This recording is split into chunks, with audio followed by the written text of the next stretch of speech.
what led to the formation of Women in Business? Wow. Women in Business was formed when the Chamber of Commerce was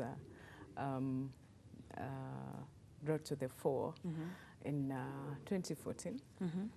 And the reason for forming the Women in Business Caucus was to create a hub for entrepreneurship for the women. Sometimes we realize that we are in ownership even with our boyfriends, our husbands in the business. But when it comes to visibility, we always find that the women stay at the shop as the men move to State House to converse with the president. And that happens a lot.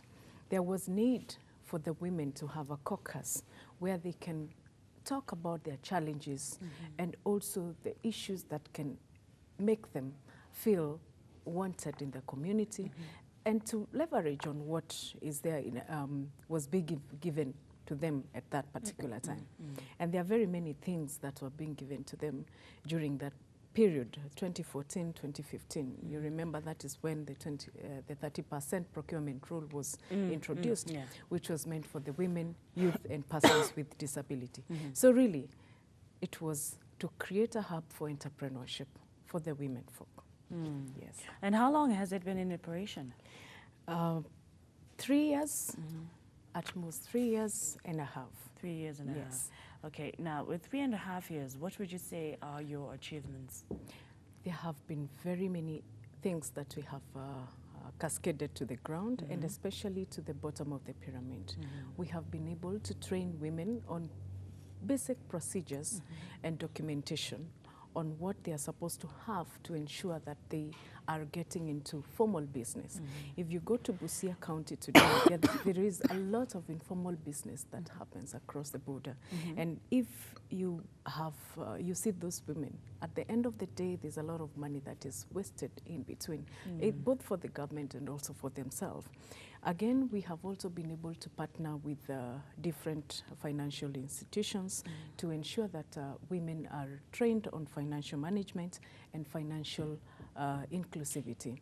So we've been able to go down and tell Mama Mboga that even the time you take to walk from your home to the market to buy that skuma, it must be accounted, you know, because most of the time you find them saying, as long as I have grown the skuma in my farm, it does not cost me much. I can walk to the farm and back to the market. But all that must be accounted for.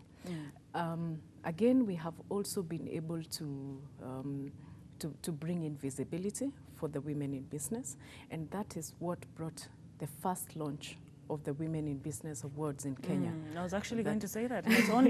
Not only do they train and try and make women's life better, and especially when it comes to Marty's business, they also award you. I saw you celebrating them last year. Yes, because what we believe in is impact, sustainability, and visibility. So basically, the Women in Business Awards was to bring to the fore the visibility of the female enterprises. After all, we already have a law that you can register your company when you're alone, vis-a-vis when we used to have, you have to put 2 or 3 people together so that you can own a company. So these female enterprises must be brought to the fore so that we celebrate them. Sometimes we work so hard, and when you get home, nobody pats you at the back and tells you, hey, Nina, good job.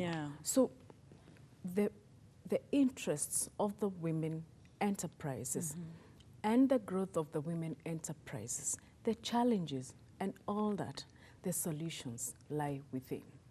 It is for us to come up with the solutions, the recommendations, and ensure we implement or we push for the implementation.